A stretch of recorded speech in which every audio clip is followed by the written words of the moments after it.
Ya, gue abis dibikin takjub ya sama Taskia Namya di film yang satu ini karena dia lepas banget bermain menjadi sosok ya bisa dibilang protagonis yang campur antagonis juga.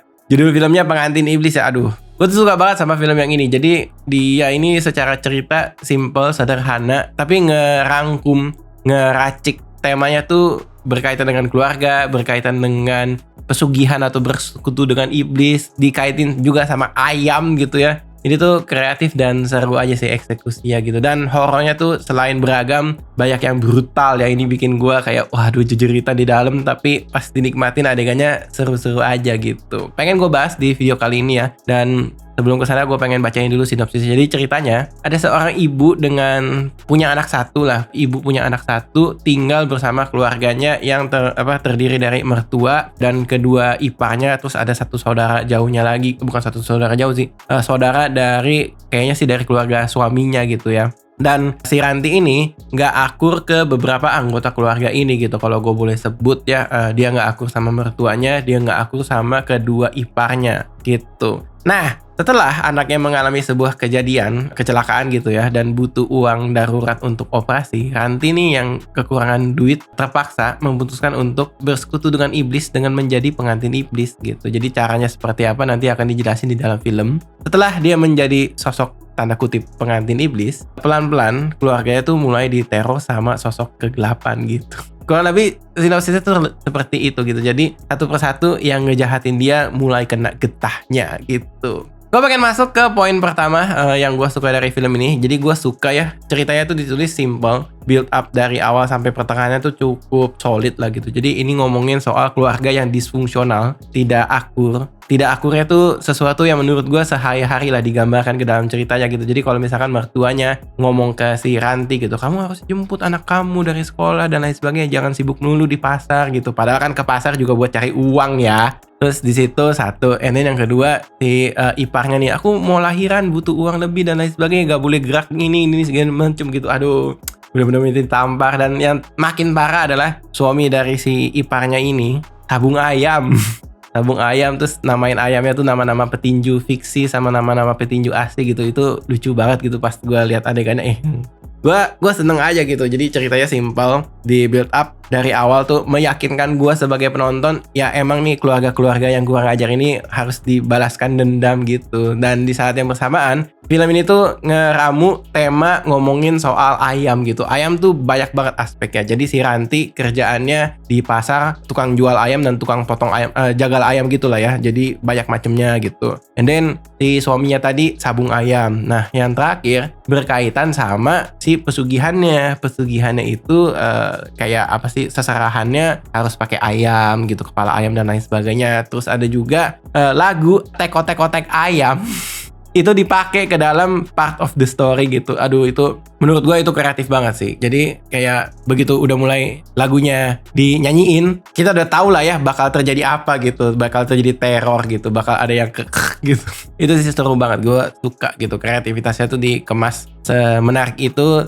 dengan sederhana lah gitu. Nah, gue pengen masuk ke poin kedua yang gue suka banget dari film ini, datang dari aktingnya Taskia Namya ya. Taskia sebagai Ranti, pada saat dia mulai kerasukan, pada saat dia mulai jadi sosok iblis ya, itu kayak Pokemon atau Digimon lah. Kalau misalkan kalian tahu Pokemon, kalian tahu Digimon kan, mereka evolusinya tuh ada tahapan-tahapannya. Tahapan yang paling awal, terus tengah, terus terakhir gitu. Nah sama gitu, Taskia sebagai Ranti di film ini, pas kerasukannya, pas kayak menjadi iblis ya, itu ada level-levelnya tuh. Ada level paling rendah, biasa aja gitu, masih kelihatan manusianya. Level kedua, wajahnya tuh udah mulai pucat pasi dan lain sebagainya. Terus kayak ketawanya makin ya mengerikan. And then ada level terakhir tuh udah dikasih prostetik dan lain sebagainya. Warna matanya pun juga diubah gitu. Wah itu makin lama tuh makin seru gitu. Nah kalau misalkan gua nonton di awal film Taskia sebagai Ranti, sosok ibu yang iniin lah sama keluarganya gitu, itu gua kasihan banget gitu. Kayak Ajit nih, ibu yang benar-benar tertindas banget gitu. Kayak ya gue mau ngomong kayak gini dan lain sebagainya susah gitu. Terus begitu dia udah mulai kerasukan, teror pertama kerasukannya dia gitu, wah itu creepy banget gitu. Ada satu momen gue nggak bisa lupa ya, dia kayak senyumnya. Gue nggak pengen sebut film luar negeri sih yang berkaitan dengan senyum gitu, tapi senyumnya se-creepy itu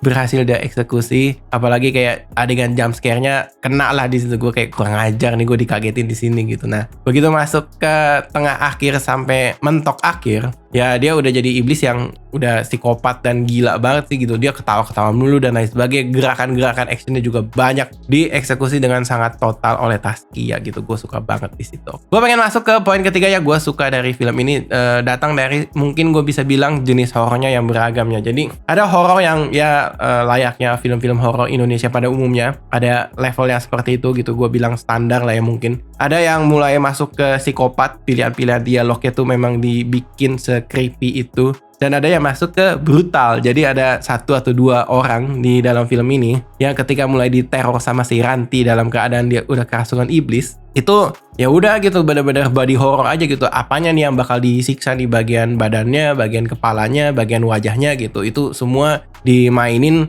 tidak terlalu berlebihan tapi pada porsi yang masing-masing dan dibuatin adegannya ya ngilu lah gitu. Ngilu secara timingnya pas gitu.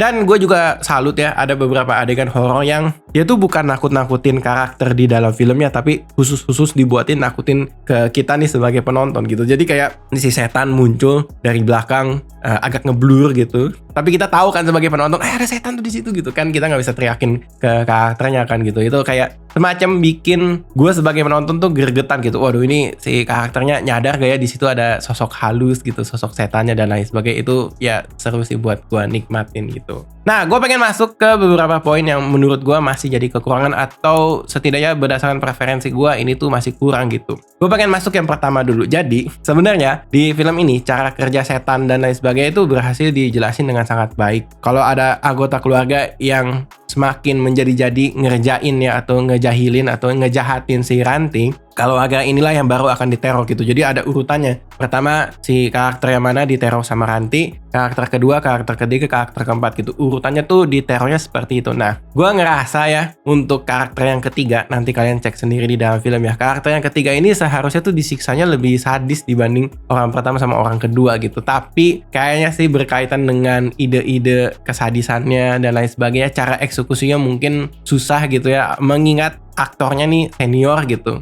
Jadi kayaknya tidak ke sana arahnya gitu. Jadi kayaknya kematian si ini tuh ya udahlah berakhir standar aja gitu. Gue cukup menyayangkan aja sih. Gue pengennya yang lebih brutal dan psikopat. Tapi nggak apa-apa, itu masih minor. Nah, gue pengen ngomongin 2 poin kekurangan yang menurut gue cukup major lah. Cukup major dalam artian sesuai preferensi gue ya. Mungkin gue 2 poin yang ini akan sedikit spoiler buat kasih konteks ke penonton gitu. Jadi kalau misalkan kalian gak mau kena spoiler, mungkin bisa pause dulu. Kalau misalkan gak apa-apa, yuk kita diskusi bareng-bareng, oke? Siap ya? Nih, gue mulai. Jadi gini, gue ngerasa menjelang akhir, menjelang klimaks, si Ranti ini tuh ada adegan, dia tuh dipasung. Padahal sesaat sebelum pasung udah diperlihatin tuh dia level kerasukannya tuh udah parah banget.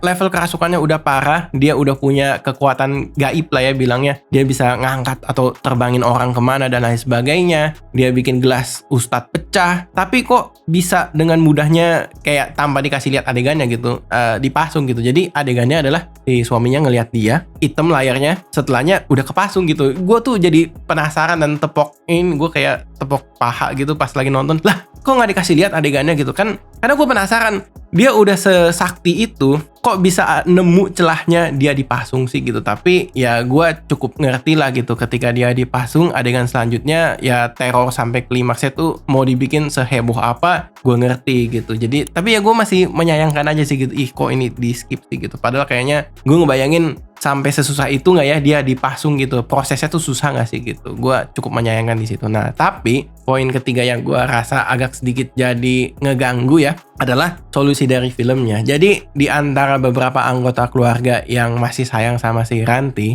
salah satunya anaknya, gue tuh cukup bertanya-tanya gitu, build up sampai ada anaknya keluar kalimat, aku pengen ibu balik lagi seperti semula, tapi aku gak perlu bisa jalan lagi, gak apa-apa kok gitu. Jalan lagi tuh dalam artian habis pasca operasi karena dia pesugihan ya gitu. Jadi gue ngebayangin nih si anak kapan taunya ibunya pesugihan atau bersekutu dengan iblis sampai dia sehat lagi dan kakinya bisa jalan lagi gitu. Di film itu tuh kayak mungkin belum terlalu nendang atau ngena lah, meyakinkan gue sebagai penonton, oh si anak tahu nih ibunya bersekutu dengan iblis sampai buat kebaikan dirinya sendiri gitu. Gue tuh belum diyakini sampai sebegitunya, tapi adegannya tuh diciptakan anaknya tuh bisa pakai gunting gede gitu ya, gunting rumput, terus ngancem mau potong kaki sendiri, terus ibunya kayak si Ranti nih dari jauh ngeliatin gitu, kayak wah ini tiba-tiba banget adegannya gitu. Tapi ya mungkin gue menduga-duganya build up-nya mungkin ada, tapi adegannya nggak masuk final cut atau editing terakhirnya gitu. Jadi ya